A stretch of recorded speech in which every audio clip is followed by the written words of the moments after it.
Hey guys, BrickQueen here with a Lego Green Goblin collection.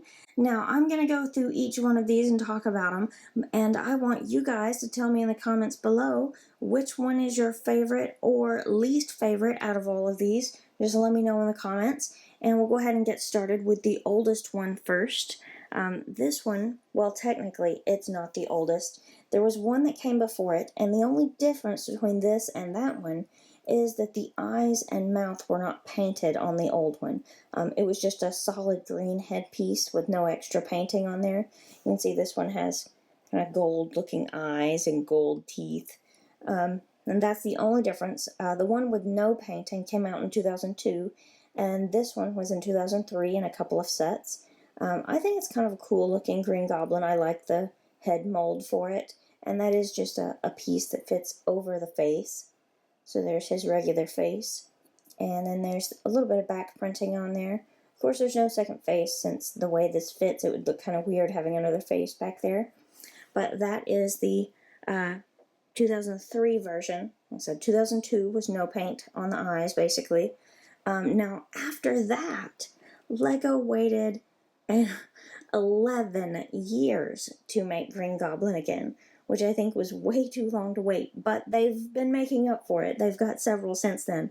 But in 2014, we got this big fig version of Green Goblin, which is kind of scary looking in the face. And you guys know how the big figs work. You know, you can move their arms and you can turn their hands, but you can't move their legs, you can't turn the head. I'm really hoping that one day they will change their big fig mold so that they do have a little bit more articulation. I think that would be absolutely wonderful, because I like the look of the big figs, but I would like to be able to do a little bit more with them. But anyway, that one was 2014. So the next year they came out with two versions. The first one is this Duplo version, which I think is kind of funny because it's so uncharacteristically happy and joyful of the Green Goblin to look like this. But, I mean, like I said, this is the Duplo one. It's made for younger children, which is not a bad thing. I think it's an okay version, and I think it's cool that they make our superheroes and villains in Duplo version for the younger kids. I think that's great. They also, in 2015, made a juniors version, which is kind of supposed to be sort of like the transition between Duplo up to regular Lego. You go Duplo, then juniors, then regular Lego, I guess is the intention.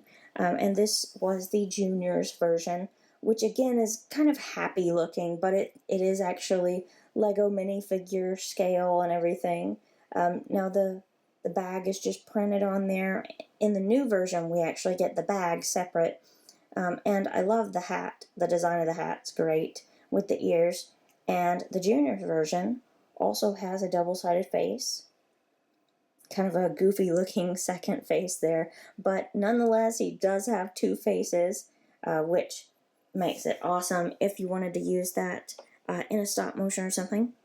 In 2016, we got a Green Goblin in Mighty Micros.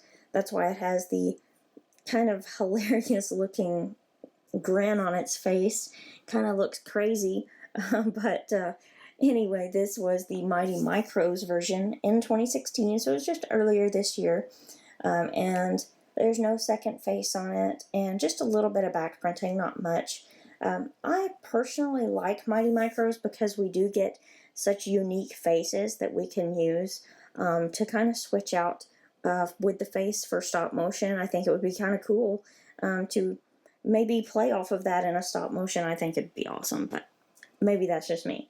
Now, also in 2016, actually just earlier this month, we got the newest version of Green Goblin, and that is this one right here, which has boots on. He's got the bag just kind of at his side, but it's a separate piece. The bag is not new by any means, but it is new to actually give it to Green Goblin. That's the first time he's had the separate bag like that. And they did really good arm printing on him, and he does also have a second face. Now, this Green Goblin doesn't look like the regular jovial one from the Juniors line at all. He looks angry and kind of crazed. He looks like a villain. So I think they hit that on the head. They hit that nail on the head. I think that was fantastic. This is a really good version of Green Goblin, at least in my opinion. But that is all the different versions of Green Goblin, and I explained the first one with the no print on the face and then the painting on the face. So let me know in the comments below which one is your favorite, or which one is your least favorite. Which one do you just really not like at all? Let me know in the comments below, and I will see you guys later.